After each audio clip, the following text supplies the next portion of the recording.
Welcome to the SGV Master Key, a show where you will hear personal stories of triumph over failures and how others successfully navigated the unique landscape that is the San Gabriel Valley. What makes us different? Well, just like you, we have chosen the San Gabriel Valley for our home or businesses or both.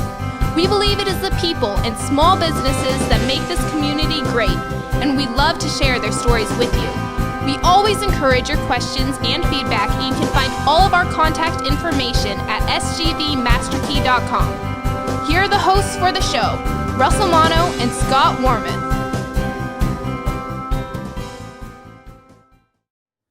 All right, welcome back to another episode.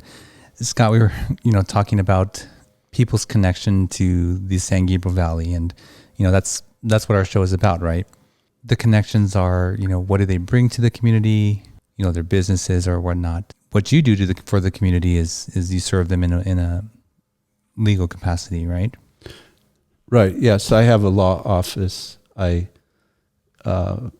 serve a lot of people, meaning clients, and the community in terms of working on different committees, agencies, this type of thing. Right.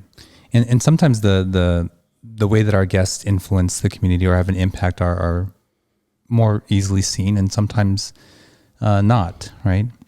Yeah, I think the point is that there is a lot of influence coming from a lot of different places on the San Gabriel Valley. And you don't have to live here to be influential in the community. So what we have today is a guest who has been influential in a way as an author, as the father of somebody who lived in the community. Yes. But more importantly, the ideas that are transmitted to the people of the community. And this is a very important part of life, right. Is getting the thoughts and ideas communicated to us. Right, absolutely. So that brings us to our guest today. I'm really honored to have on our show Judge Tim Fall. Welcome to the show. Thank you. Appreciate being here. Scott mentioned briefly about your connection to the San Gabriel Valley, but can you share that connection with the listeners? A couple of connections. One is that my son went to Azusa Pacific for his first year of college. And my mom grew up just on the outer edge of the valley in Eagle Rock, so between Glendale and Pasadena. Also, I do a lot of judicial education, and I have taught judges. I'm thinking of the courthouses that are in and around the San Gabriel Valley. So you've got the courthouse in Pasadena. There's one a little bit south in Pomona. There's one a little bit further out in Rancho Cucamonga. And I have taught judges who have served in each of those courthouses as well.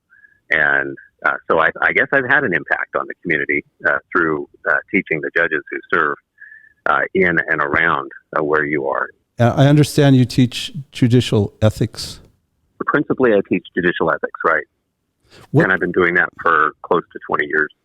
What does that mean, and how do you teach it? The canons of ethics for judges in California are written down. So when we talk about ethics, it's not the type of ethics that you think of for people having the discussion generally. You might say, oh, he's an honest person, he's ethical. Or she's a hard worker, she's ethical. And honesty and hard work are part of our judicial ethics, of course. But we actually have them written down. So we teach judges according to what is in the ethics regulations. And there are a couple of ways we do that. One is that there's a curriculum that is rewritten every 3 years for basic ethics education. And it's a 3-hour class. Every judge in the state will take it in the 3-year period. And then we also require a couple of hours of what we call elective ethics, just meaning they're not part of the basic 3-hour class. So they can come up in a lot of different ways, and I teach those classes as well. Not all of them. I mean, I'm not the only ethics teacher in the state, but I have traveled from San Diego up to. I live in Northern California and serve up there, but I've taught up in Sacramento and down in San Diego and a bunch of places in between for judicial ethics. How did you get into that, Judge? I started by serving on a committee. There used to be a committee with the California Judges Association called the Judicial Discipline Committee, and it really just dealt with policy issues. It wasn't out to discipline judges. That's handled by a state agency. So if I violate the canons of ethics, I can actually be hauled in front of a state agency that has the power to do a number of things, anywhere from a private advisory letter up through removing me from the bench. So I've never served on that committee. But for what I've done, I start off with some committee work, and then I switched over to another committee that was called the Judicial Ethics Committee, where we provided advice to judges who had questions on ethics issues. They might say, I've got a case assigned to me, it does this, and I'm wondering if my connection to something or other might pose an ethical problem. Or they may be asked to take part in something, some civic or charitable event, and they may say, I need advice on what my participation can be and what I need to be careful of. Or they may say, something happened in the courthouse, and I know that I need to address it with another judge, but I want to know what my obligations are in talking to that judge about the thing that happened. Those types of things. So we had ethics that covered all of these things, and our committee would take phone calls from judges around the state, and we would handle about 400 phone calls a year and provide ethics advice for the judges. So that's how I got into it, and then I started doing education, and then got into curriculum writing for ethics education, and that's what I've been doing, is teaching ethics. In fact, even in COVID, where we don't have face-to-face classes in person, I recorded a class on ethics that was provided in a judicial conference that we would normally have held in San Diego, I think it was this year, that we would have held in San Diego in September. And since we didn't hold it in person, we provided it online instead as a virtual conference. So, Judge, I'm interested in your personal struggles. I wouldn't necessarily call them struggles. I don't know how you would define it, but I understand you were, for the first time, facing re-election in 2018. Is that right? 2008. 2008. So 12 years ago. Okay. Right. Yeah, I became a judge in 1995, and I was appointed to fill out a term, and then I needed to run for election to that office. So I was appointed in the middle of 95, and I had to run immediately because the next election cycle brought me to a March primary in 1996. And I went unchallenged. We served 6-year terms. So I went unchallenged in 96 and unchallenged in 2002. And then 2008 came around and somebody ran against me. And yeah, that was quite an event. So I ended up writing a book about it. I wrote the book recently about what it was like to go through that process. It was pretty hair-raising to go through it because I'm not a political person. I'd never run a campaign. I didn't know anything about politics. I just knew that somebody wanted to take my job away from me by running against me. So, yeah, that's what I wrote about. Well, I think we don't have to get into, the relative arguments in support of or against judges running for office, but I know that it's a controversial area should judges be running for office. But you found yourself under the law having to face a re-election, and it was a contested election for the first time. And Yeah. What was it that you were feeling? I mean, were you frightened by it, or did you have other thoughts, other emotions? Some of your listeners are going to recognize if I use the phrase cortisol level. And so my cortisol level went through the roof, and that's what gets you into the fight, flight, or freeze. People have heard fight or flight, and it's actually fight, flight, or freeze that you respond with on that. It's the thing that raises anxiety levels. It starts to affect brain chemistry and things like serotonin levels and all the things that help us to think clearly and to think straight, be able to concentrate. And anyway, so I was so unnerved by having to run a re-election campaign, and it affected me mentally and physically. So when I say mentally, I mean my brain chemistry, not that I was just dealing with thought processes, but it was brain chemistry that affected thought processes. And it was physically because I actually came down with pneumonia. My body was so hard hit that I was susceptible to pneumonia. And can I ask had to deal you, with that. At what point was it that you started to feel these things? Was it when you found out you were being challenged? Yeah. Yeah, it was immediately. A news reporter called and left a message on my phone in Chambers, said she wanted me to call her back. And so I did. And she said, I want to get a comment about Jim Walker's announcement that he's running against you. And that was the first I'd heard of it.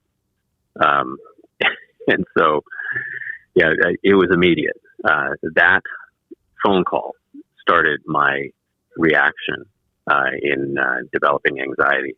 Eventually, I was diagnosed not only with pneumonia, but with a generalized anxiety disorder with depressive episodes diagnosis. Went on medication under my doctor's care. That was late January, I think it was, in 2008. And the election wasn't until June. So that was months that I was going through that. So in my story is that there were a lot of people who came alongside me and helped me through it. It was an issue of faith, family, friends, and it was quite an ordeal. And one of the things that I try to do is normalize this idea of a mental health diagnosis, in that people can still do their jobs well. They can thrive. They can be resilient. They can get through this. Don't try to do it on your own. Get medical help. Sometimes people say something like, mental illness is all in your head. And my response to that is, yeah, and a heart attack is all in your chest, but go see a doctor either way.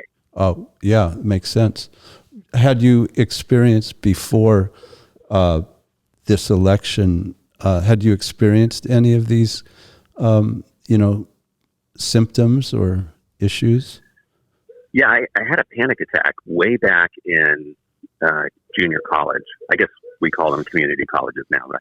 But back when I was in junior college, I did have a panic attack one time. And that was it. I mean, from then until, what would that have been? About 1978 until 2008, when I went through all of it. Yeah. Your book is called Running for Judge by Tim Fall. And Running for Judge. And the subtitle is Campaigning on the Trail of Despair, Deliverance, and Overwhelming Success.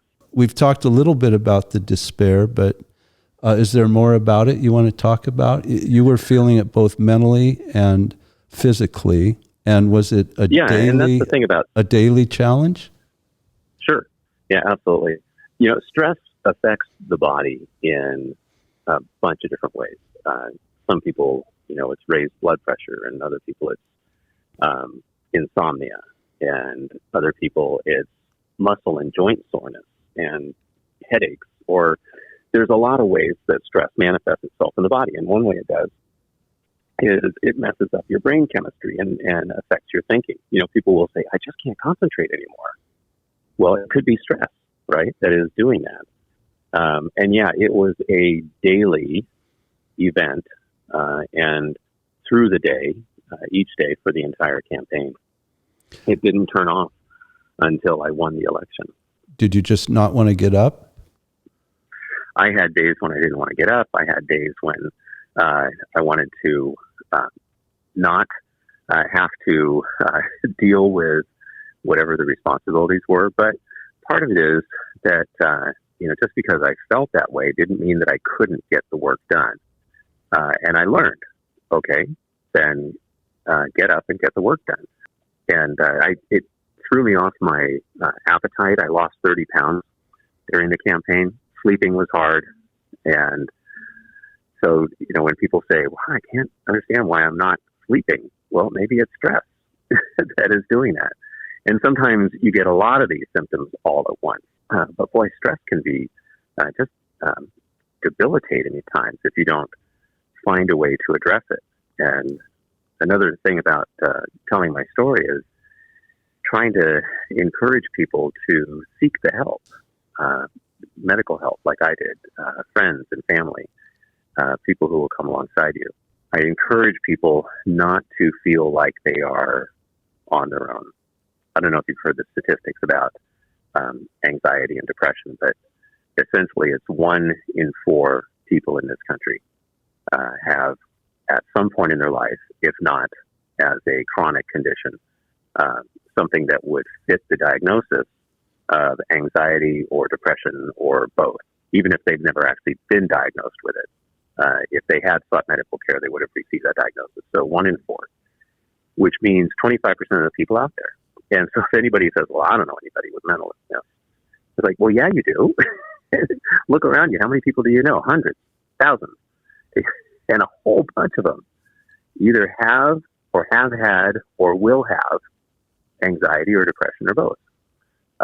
So it's in your family, it's on your sports team, it's at work, it's all around. And so it's something to destigmatize is what I'm getting at. You said you felt the symptoms immediately when you got the news of being challenged. How soon after that did you seek either, support from your friends, family, and then, medical help? Help from friends. Let's see. One of the guys on my court up in Woodland, Yolo County, which is just west of Sacramento County. You know where UC Davis is, and you know where I live and work. So one of the guys on the bench there, he had been very political for decades on the local and on the state level. He'd been an aide to 2 different governors. And so when this challenge came along, he just told me, hey, I am going to guide you through this. Don't worry about it. Another friend from church had said that he had worked with a guy who was a campaign manager, a professional campaign manager. And he got me in touch with him and ended up hiring the guy. Of course, I had my family. My wife was right next to me the whole way, supported me greatly. When she read my memoir, she said, I think you gave me too much credit. And I'm thinking, not even by half. But, that sort of thing. So all of that was immediate. The medical help came a little bit later. I got the pneumonia diagnosis on February 12th. I remember it because it was Lincoln's birthday. And I had the day off from work because courthouses are closed in California on February 12th. Had the day off work, went to see the doctor, said, I'm just feeling awful. He puts a stethoscope on my back and says, well, I hear crackles, and that means you've got pneumonia. And he put me on some stuff. But it turned out that the antibiotic that he put me on was not actually improving me physically. I don't know about the crackles in my chest, but I still felt tired and just completely run down and not eating. And I got back to him. I said, I think there's something else going on. So he had me in again, and we talked about it. He said, oh, yeah, I think you do have a lot more going on. And we tried a couple of different anti-anxiety meds before hitting on the one that was really going to work. But that was in February. So the initial help, late January, the medical assistance for my physical condition was mid-February. So pretty early on, I guess you would say. And you said everything just sort of went away once you were elected? Yeah, the election totals came in, and I won by a landslide. And it's one of those things where, people tell you, I don't know what you were so worried about. See, you won by a landslide. It's like, yeah, I didn't know any of that going into this. The next morning, woke up.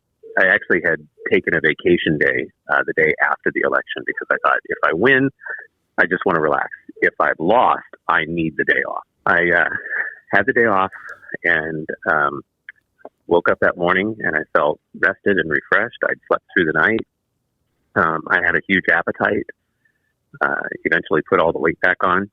And it was like it had turned off, like a switch had turned off.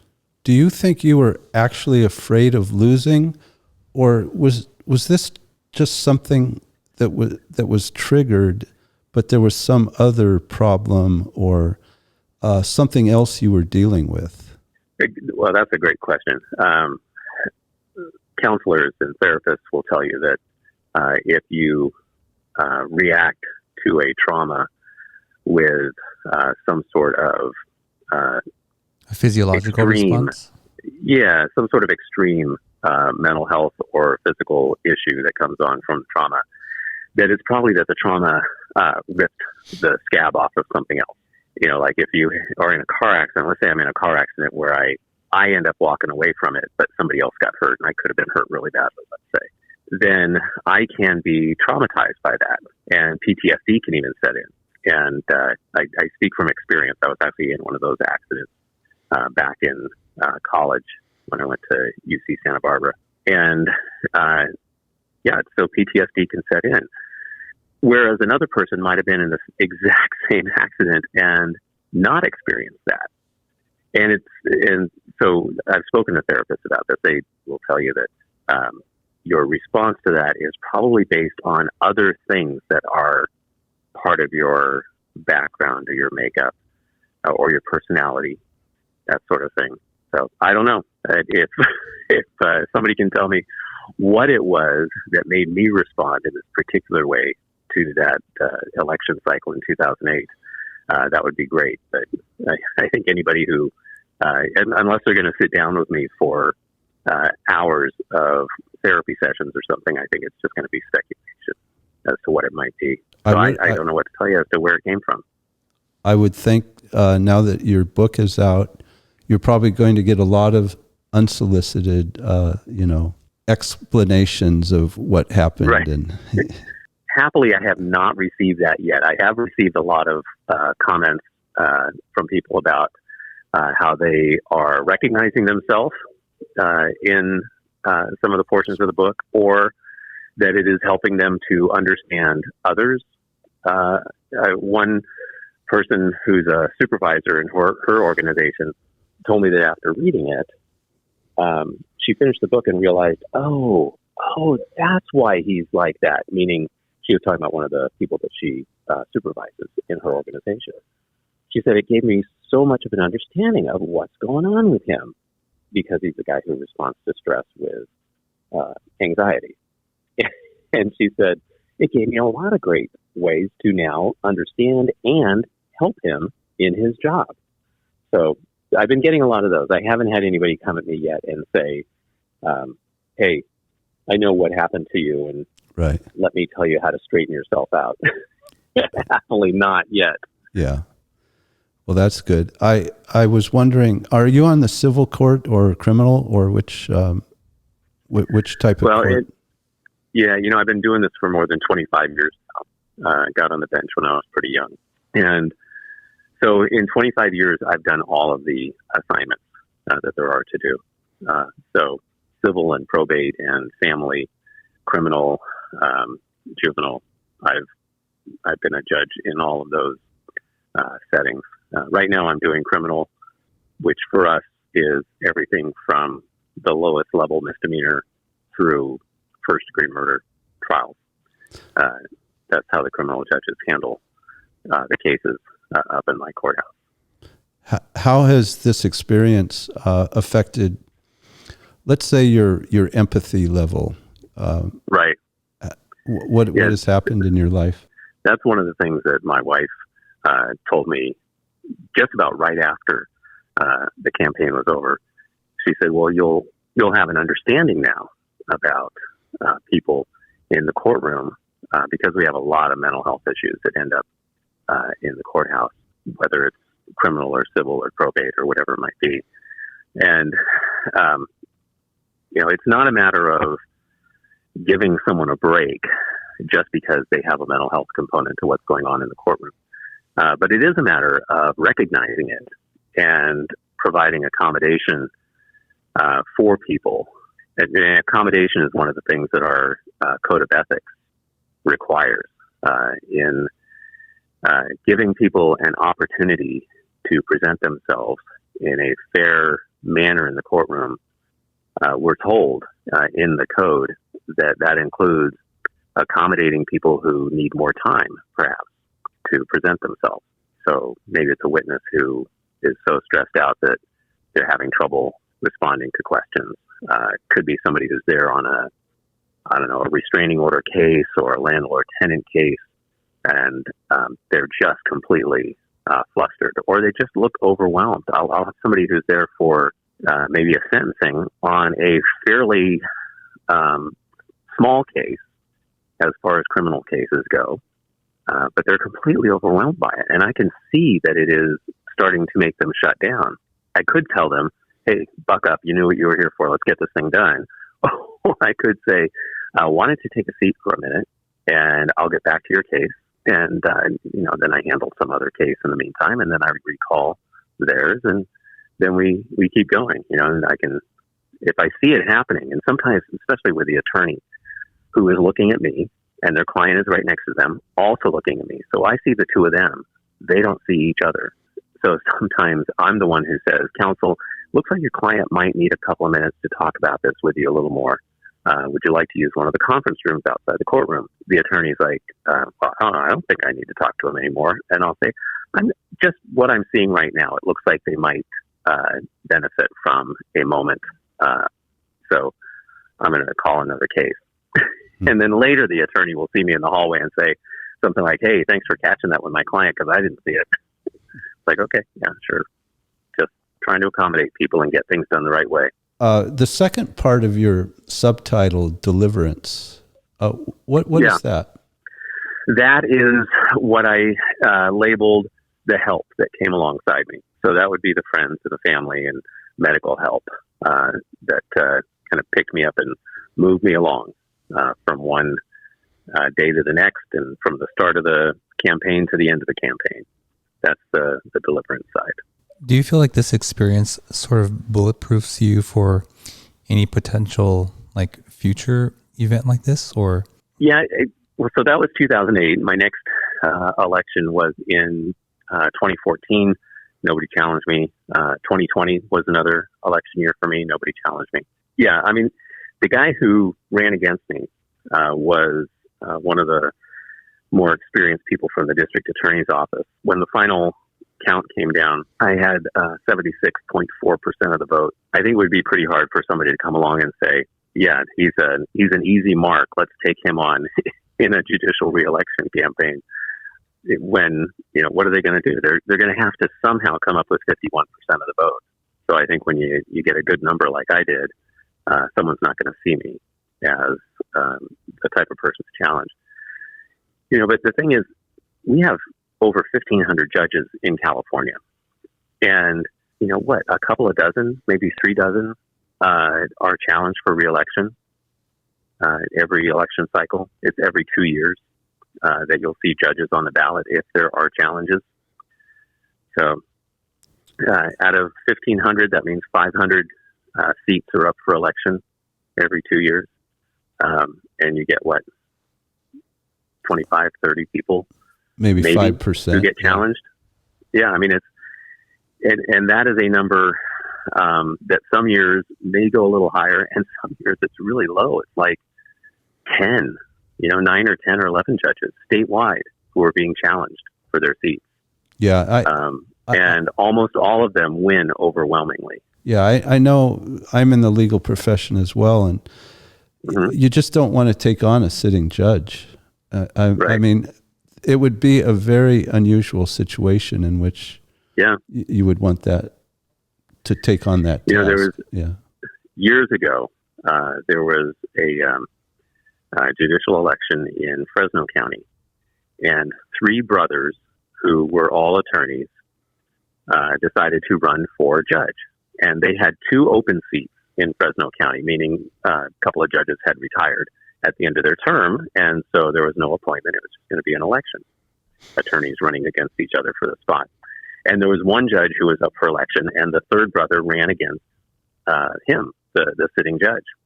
And out of the 3 brothers, the only one who won their election was the one who ran against the sitting judge.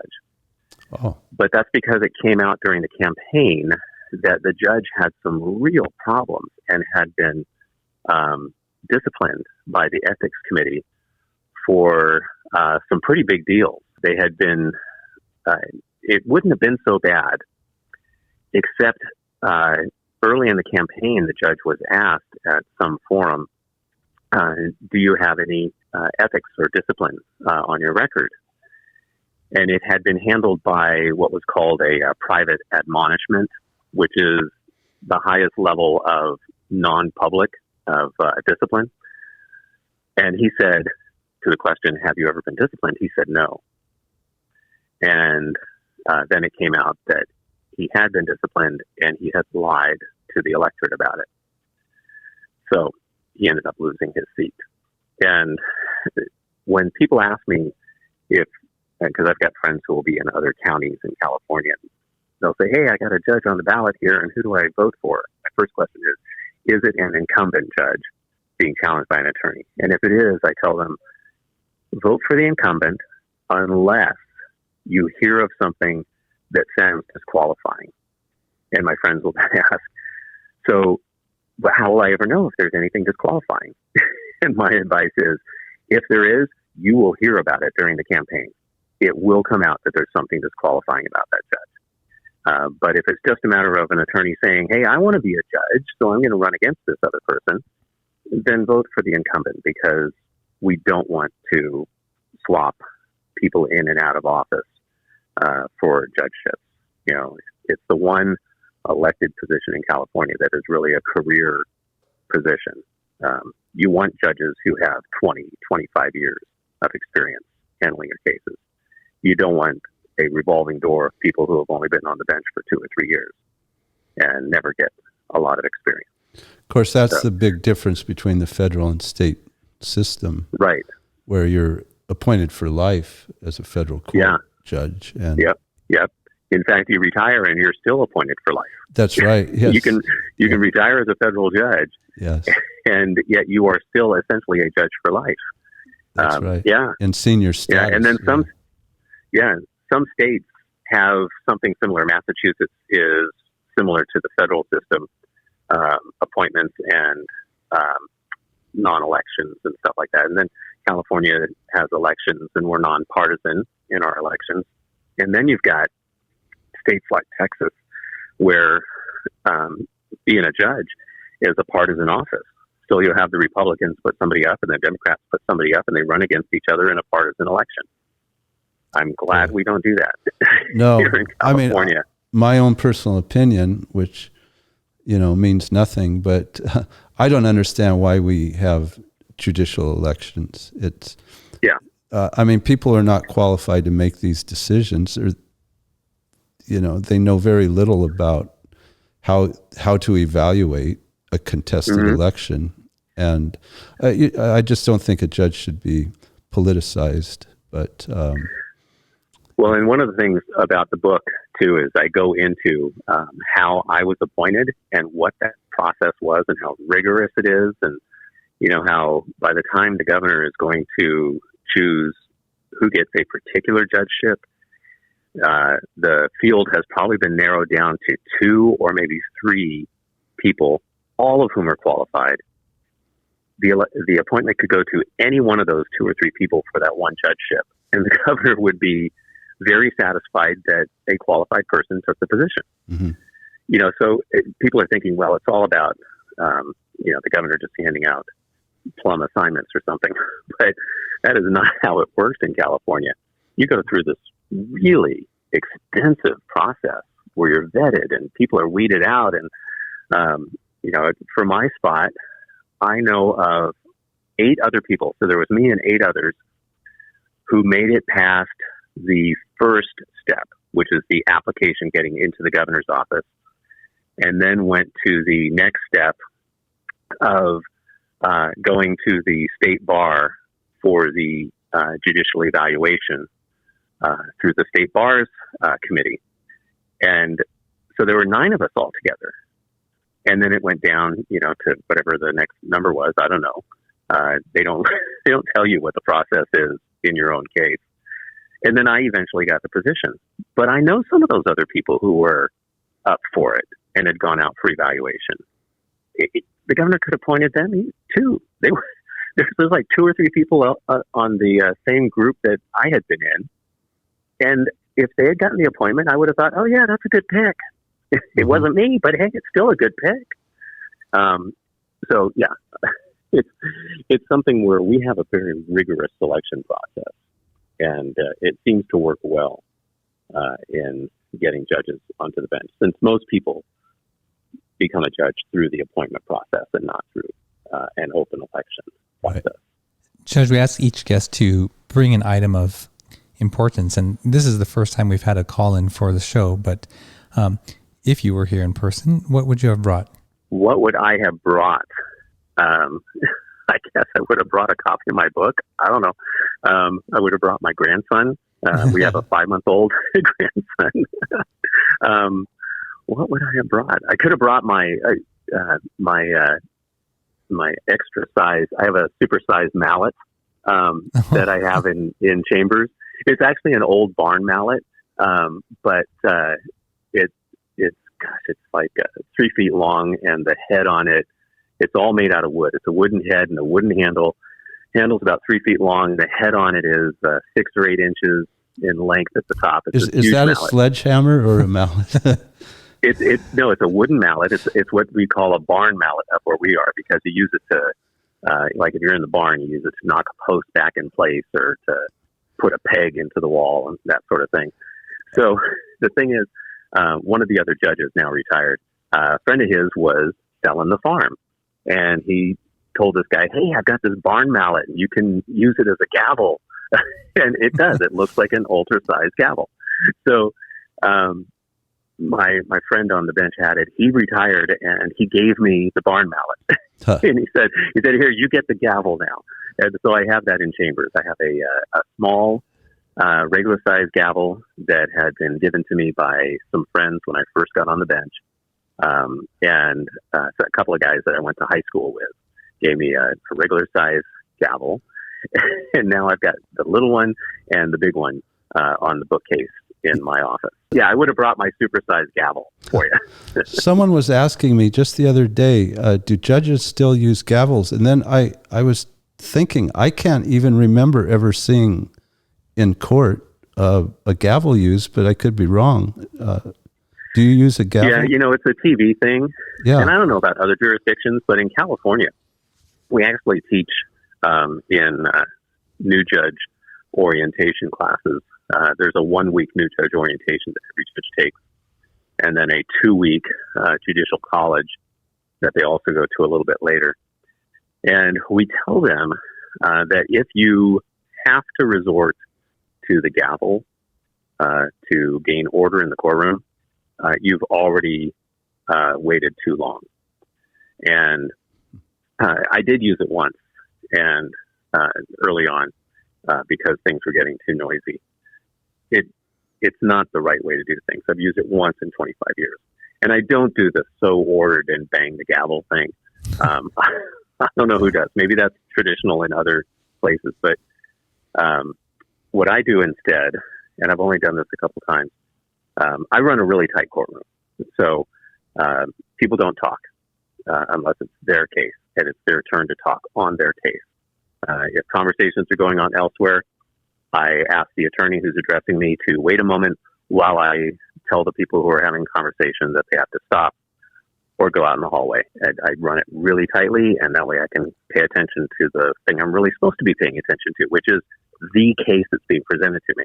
So one time I was doing that, and for some reason, the attorneys who know how I run things, just the noise level kept coming back up. It went from just the people addressing me, and then a little bit of a hum, and the hum always got louder. And 2 or 3 times that happened, and I kept stopping and saying, please stop all other conversations. I'm trying to listen to so-and-so here. And about the 3rd time it happened, I caught my bailiff's eye, and I motioned him up to the bench. And I leaned over to him, and I said, I'm going to go back into my office, and I'm going to stay there until this room is quiet. I would like you to take care of things. So I stepped off the bench. Half the people in the room didn't even notice I'd gone, because they're all having these stupid conversations. Wow. And so the bailiff, who was 6'5" and 300 pounds, no lie, big strapping guy, who used to be an MP in Vietnam, so he knew how to handle himself. So he comes back into chambers a couple minutes later. He said, "I think everybody's ready for you now, Judge." As I came back out, there was not a peep. Nobody said a word until I called their case, and kept going for another hour and a half to finish off all the hearings that I was doing this morning. So later on, I was talking to my bailiff. I said, "So Julian, what was it you told them?" He said, "I just pointed out to them that they may notice that the judge is no longer the bench, and he is not going to come back out until this place quiets down." That's all I told him. And so I said, okay, that's all it took. You know, and that was better than me banging the gavel and saying, "Hey, all of you people out there, just shut up. I'm banging the gavel. You got to stop talking." You know, that doesn't work. And nobody wants to have a judge behave like that. I always enjoyed the choice words from judges when they were informing people, namely potential jurors, of their civic duty as they were trying to give them these excuses to get out of jury service. Yeah. Do you have any stories about that? Yeah, you know, hardships for avoiding jury service at a particular time are a legitimate reason not to serve. I mean, somebody who says, this is a 2-week trial, but this Thursday I'm supposed to fly out. And I say, "Oh, what are you flying out for?" My sister's wedding. "Oh, well, that sounds important. Yeah, I'm her best maid." It's like, okay, you get to go. I'm not gonna, we're not gonna keep that person on the jury. Of course they get to go. So off they go. The other people, though, who, they sound like they're making up excuses. Part of the problem there is, even if I don't let them go on a hardship, if they were really struggling to come up with something to get off the jury, the attorneys may not want them anyway. There was one guy, he was talking on a subject of having a religious or philosophical reason that you can't pass judgment on someone. Sometimes that's asked during jury selection. Well, I had first asked the question of this woman who was telling me, I really can't. I don't know how to pass judgment on someone. I can't even describe it. And I tried to ask, what are you talking about? A religious issue or just something you believe? And she said, "I don't even know how to tell you, but I can't do it. I can't sit here. I don't know how to pass judgment on people. I never have. I don't want to do this." And you could tell she was just starting to come undone. And I said, okay, you know what? I believe you. This is not something you actually can do. The guy who was sitting behind her, I said, "Anybody else?" He raises his hand. I said, "Okay, so what's your thought on this?" "I can't pass judgment on people. I don't know how to explain it. I just can't. It's something I can't do. I've never been able to do it." And that was exactly how he did it. He mimicked her word for word, and he expressed it in a flat tone of voice. And I thought, you jerk, nobody wants you on their jury anyway. But that's not how I said it out loud. But, and gosh, as he was doing this, the people on either side of him were both leaning away from him like it was the Red Sea parting. Oh. And he was stuck in the middle.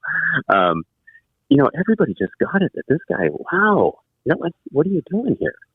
So anyway, whatever. he didn't want to be on the jury. He didn't end up staying on the jury. I don't know. Maybe the thing people take from this is if you're a big enough jerk, you won't end up on jury duty. That doesn't work either, though. I've seen people who I thought, wow, you are really coming across kind of harsh and jerky. And they end up staying on the jury.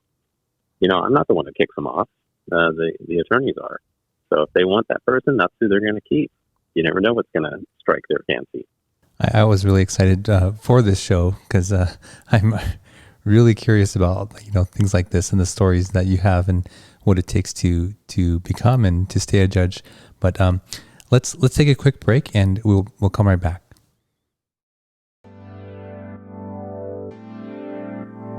The legal process can be intimidating. You don't know where to start and you're unsure of what to expect. The attorneys and staff at the law offices of Scott Warmoth have been serving the San Gabriel Valley for over 35 years, helping people just like you navigate through the legal process and ensuring you're treated fairly. You can find them at law888.com or call 626-282-6868. That's 626-282-6868.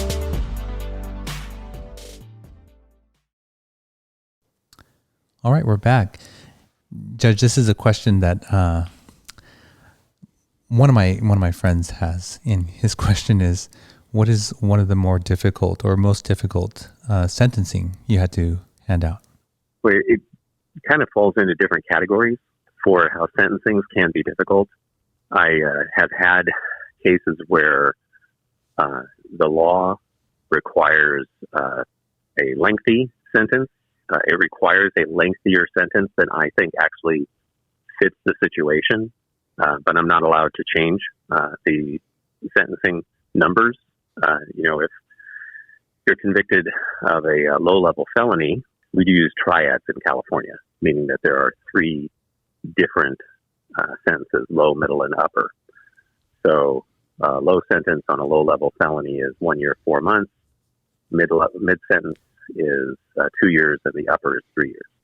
And then you have other felonies that are extremely serious, and you're looking at maybe a triad that would be 6, 12, and 18 years. So you'll have somebody and I've had those cases where I thought, boy, I see that you've got these crimes that you've just been convicted of. I see your record, but I also understand the circumstances here. But the law doesn't allow me to go lower than a particular number. And so, I follow the law and get the sentence done. Other times, the sentencings are hard because of the type of crime that's been committed. I've had, let's say, sex cases, torture, homicides, where going through the sentencing is something that weighs on a judge in how serious this is. You really realize when you're talking about a sentence that will be several lifetimes. I've had sentences a few sentences that have been well over 100 years, some that have gone over 200 years in sentencing somebody. So those are just difficult because it's the enormity of the crime that you're dealing with and how serious it is. It's not difficult like, I don't know how I can sentence somebody to 273 years. That's fine. I can do that. It's more a matter of I am going through a sentencing hearing that is in a horrific case, and I need to make sure I'm going to get this done the right way. Right. And the last thing you want is to have a really serious case and it goes up on appeal and it gets reversed because of some sort of sentencing error. Usually that reversal would only be about a particular portion of the sentence and you just fix it in a resentencing hearing, but you still don't even want to have to do that. The victims don't want to have to even hear again about the case, let alone that there's going to be a resentencing hearing on the case. Do you get concerned about rulings going up on appeal and getting reversed? No, I get affirmed a lot, and very rarely. And the reversals, gosh, there's probably been like 2 in 25 years where it's been a true reversal of you made the wrong decision you have to go back to the start and do it all over again. I probably had 2 of those in 25 years. Other cases that have come back with some sort of what you might call a reversal are things like the sentencing issues. And what they're really getting at is, in the transcript that came to us, you said you were choosing this sentencing term on that, count 7. But in the paperwork, it says you chose a different sentencing portion for count 7. You need to clear this up. Well, okay, that's a clerical error. We can do that. So those are the usual type of sentencing or reversals. There are these little errors that happen in the processing of cases, and then they get cleared up, and it's the way it was supposed to be in the beginning anyway. But even those don't outnumber the times that I've been affirmed. One of my friends, a colleague, I guess I should say, not like we had a friendship before getting on the bench or anything, but we'd run into each other at conferences, and they were on the Court of Appeal, and now retired. And she told me, when we see an appeal that comes from Judge Fall, we really don't worry too much about how things are going to go. And I thought, oh, well, that's gratifying, and I said, really? So there are people that you don't feel that way? And she says, oh, there's a few where if we see their name on it, we know we've got our work cut out for us. It's like, oh, okay. Well, yeah. Well, that's great to know that you have that reputation. I want to go back for a quick second about your journey through that difficult time, only because I was suffering from PTSD about five years ago. I had lost 30 pounds and I had to go to work, and it was very difficult. And for me, the biggest impact was interaction with people. I found that I really benefited from that. And actually, one of the people that was there during that time was Scott. And we would engage maybe multiple times a week. But even looking into other forms of help for myself at that time, nothing really replaced, being around people. That I found was incredibly important. But my job was not like your job. I didn't need to go and handle, these really important things. So quite amazed that, one, that you're sharing that story, but that you could still handle, the rigors of your work. I think one of the major pieces of importance of writing my book and getting my story out there and having podcast interviews on it is elected officials. If you talk about having a mental health diagnosis, it can put a target on you, right? People can say, oh, well, we'll run against that person. They've got a mental health record. And I think we're getting away from that generally in society. It's being talked about a lot more, and it's okay to have these conversations. But elected officials, and particularly in some parts of the country, I'm sure it's even worse, saying, oh, yeah, I got a mental health diagnosis would mean that somebody is going to run against you. And that will be part of their campaign strategy, is to bring that up.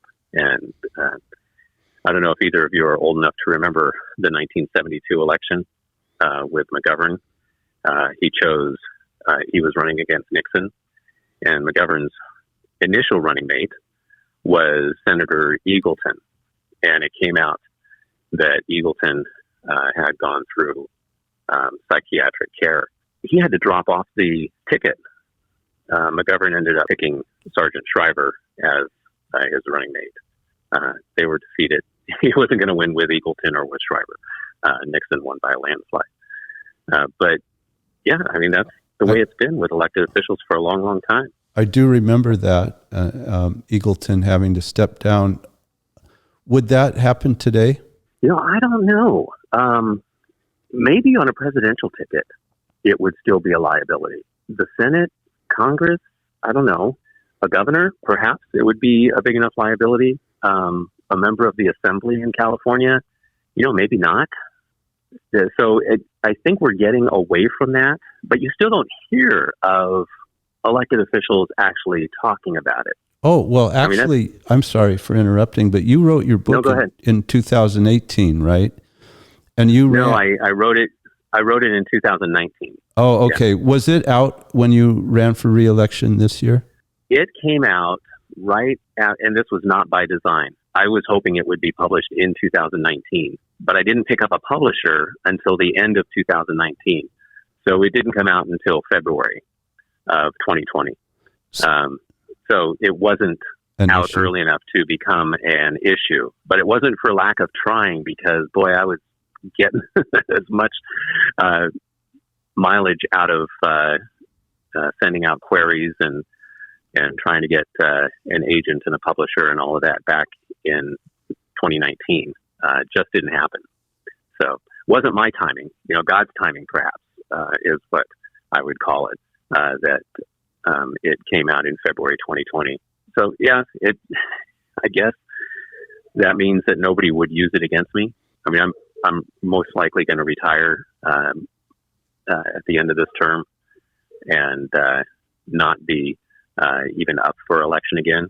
I mean, I'm turning 61 next month, so another 6-year term is going to take me out of ways. Sure. And plus, it'll be 30 years by the time I'm eligible to retire that I've been on the bench. I came on the bench at 35, so I'll be 65, 66, something like that before I retire.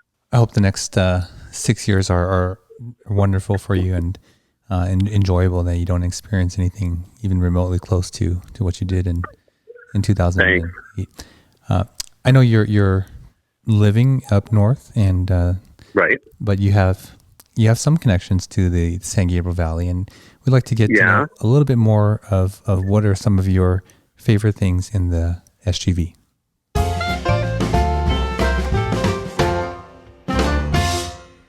Okay, Judge Fall, what do you think about when you think about the San Gabriel Valley? What are some of your favorite things? One is that my son had a good year at Azusa Pacific.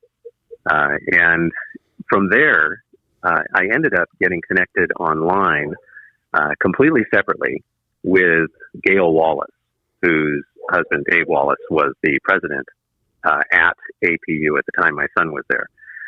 So Gail and I have both talked at length about writing and things like that over the years through our online connection.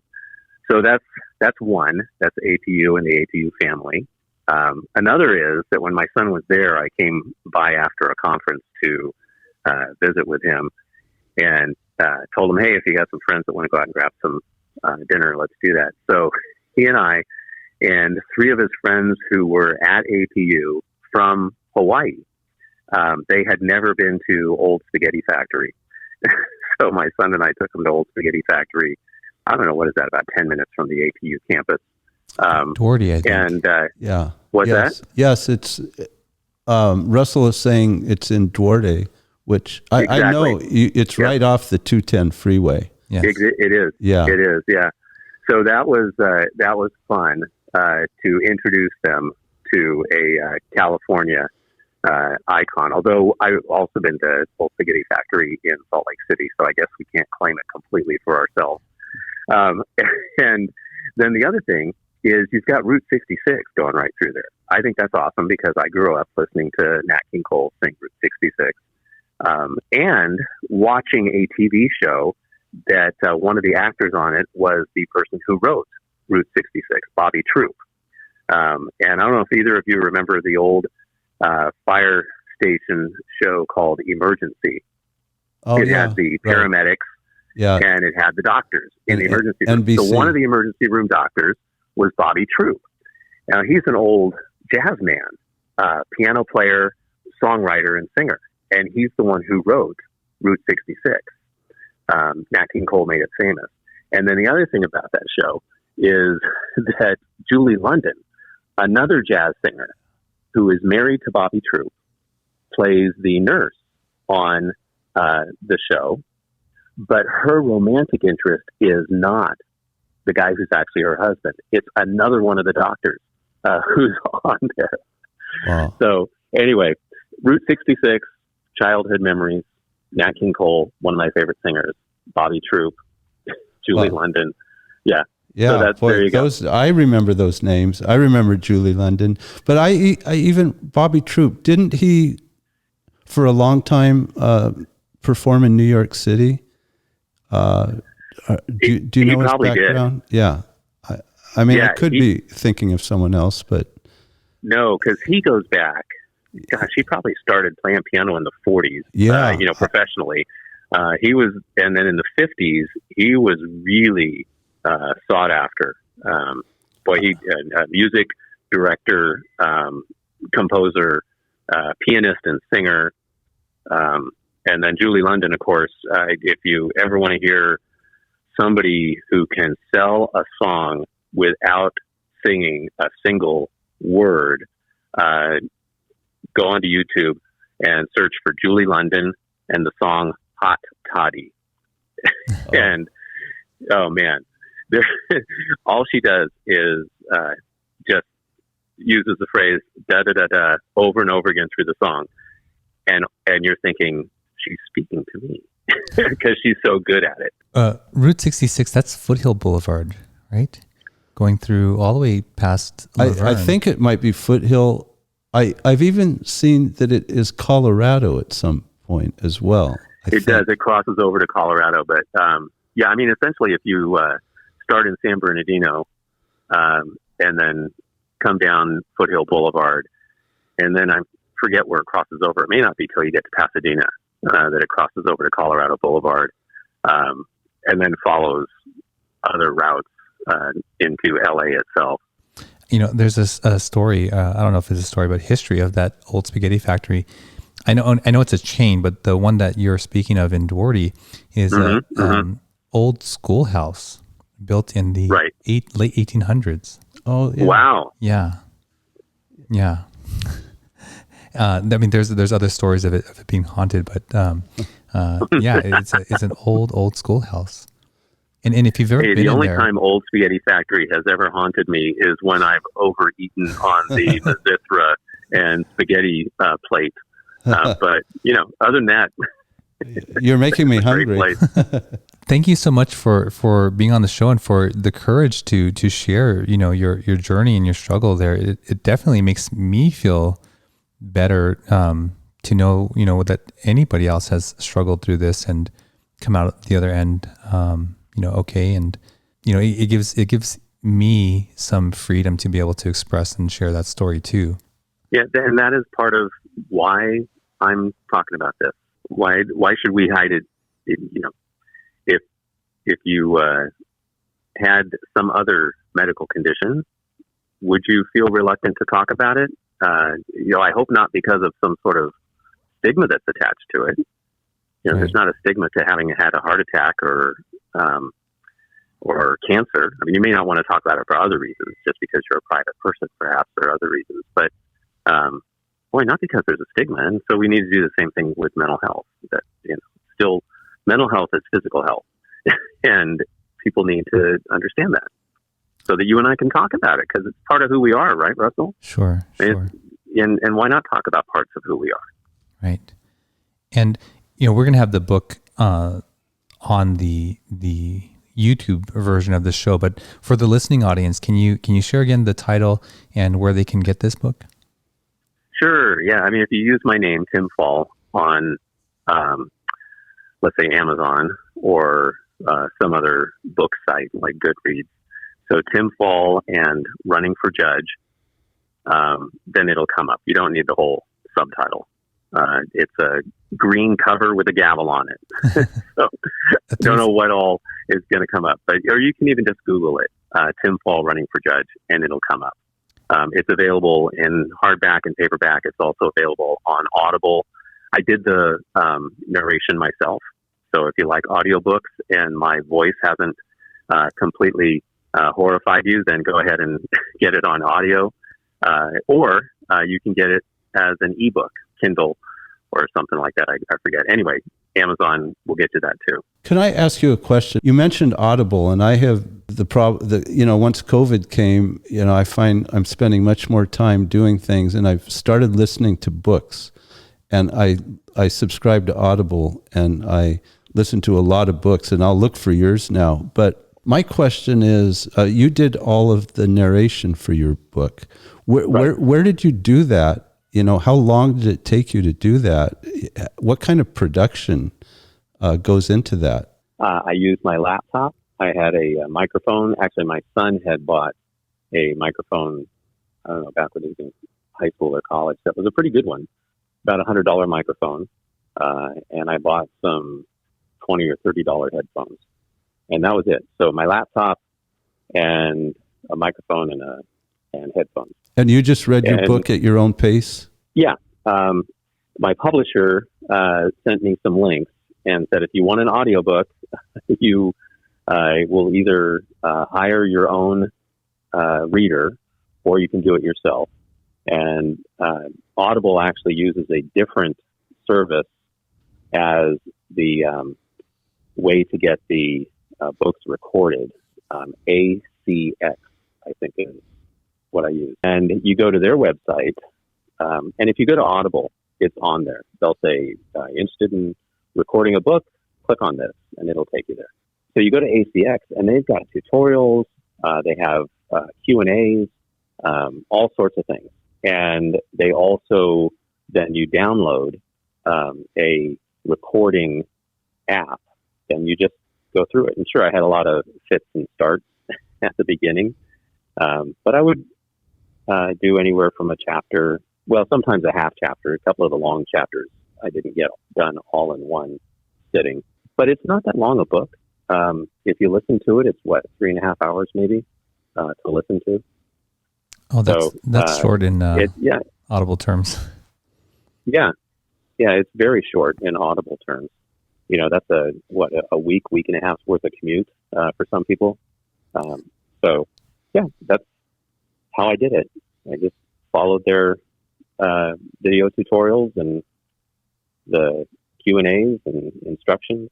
It's the engineering at the end that is hard, because you also then have to meet certain standards for, I don't even know, sound levels, I guess is what I would say in layman's terms, and how it comes across.